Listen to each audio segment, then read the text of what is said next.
This is Josephine. Welcome back to my channel.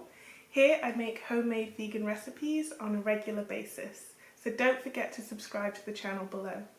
Today I'm going to be making a rice bowl heavily inspired by Korean bibimbap. I can't wait to share this recipe with you and each of the little components that make up this really delicious dish. So, without further ado, let's get started. Ingredients: we're going to need some mushrooms and spinach, as well as some firm tofu, spring onion, garlic, coriander and rice. We're also going to need some sesame seeds, some salt, some sugar, some cornstarch, pepper, plain oil, sesame oil, soy sauce, gochujang, and I have some kimchi, vegan of course. We're going to start this recipe with the spinach, so dice up a small clove of garlic, super fine as you can see here, and then we're going to add some boiling hot water to the spinach and just let that blanch for about a minute maximum.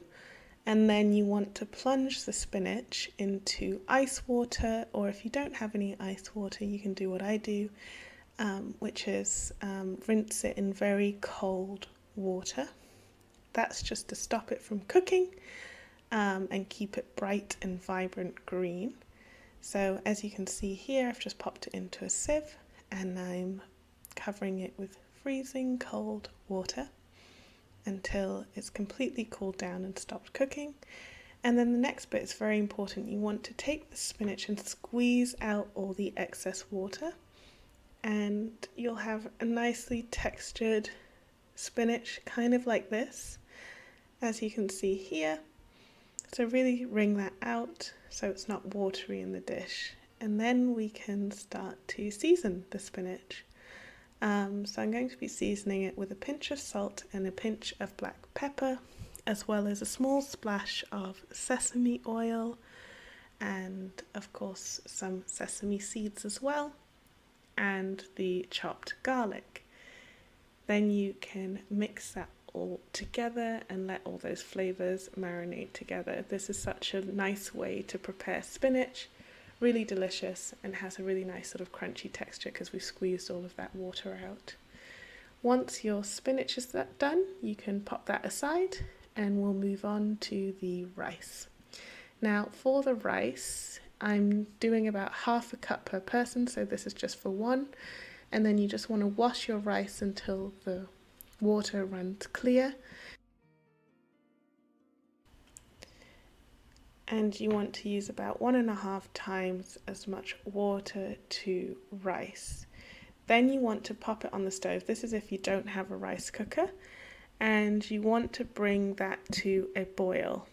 And as soon as it hits a boil, you then want to turn down the heat to its lowest setting, pop a lid on, and leave the rice to steam for about 11 to 15 minutes. It should be nice and fluffy once you're done.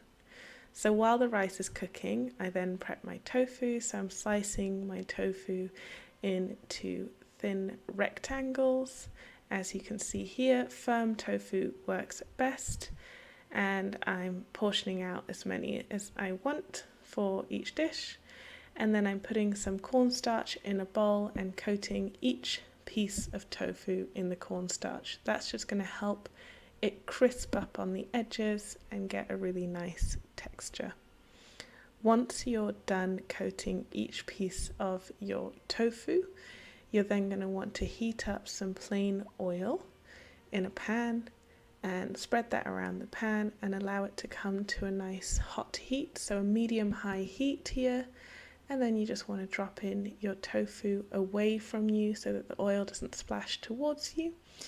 And you want to fry until golden brown on both sides. So this should take just a couple of minutes.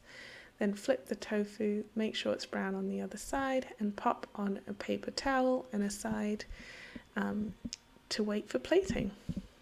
After we've done the tofu, I'm then going to move on to the mushrooms and sauce.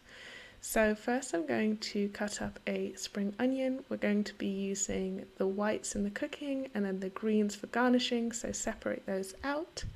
And then I'm cutting another larger clove of garlic and just mincing that roughly for the dish as well.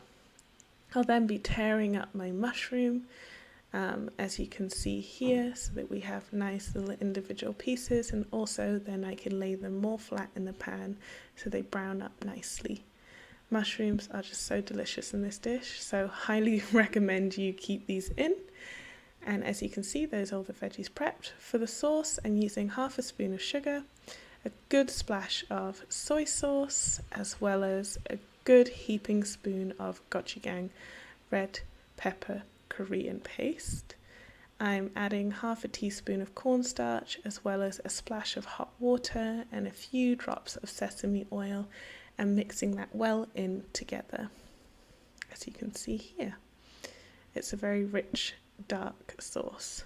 Then in the same pan as I did the tofu, I'm going to brown off those mushrooms, so it's important to create an even sort of layer and lay them flat. I press them down with a wooden spoon as well, just to help that contact with the pan, and you just want to not touch them too much and let them brown.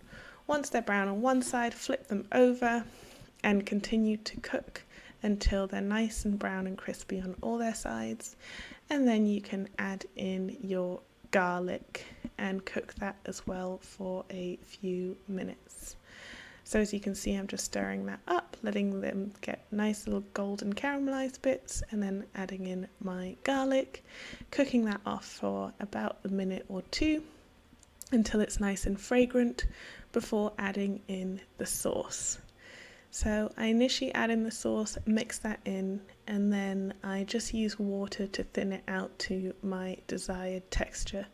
So you can always add a splash of water. You do want it to cook a little bit so that cornstarch activates and it thickens nicely, and it will coat everything nicely before adding in the whites of your spring onions, cooking that for a few more minutes so that those fragrances release, and then your sauce is done. Now you're ready to plate. I of course forgot to film the plating, but I've put my spinach, my mushrooms, my tofu, the kimchi, some coriander, and the greens of the spring onions, and then topped it off with sesame seeds. Then you're ready to enjoy. Thank you for watching, and don't forget to subscribe. Bye bye.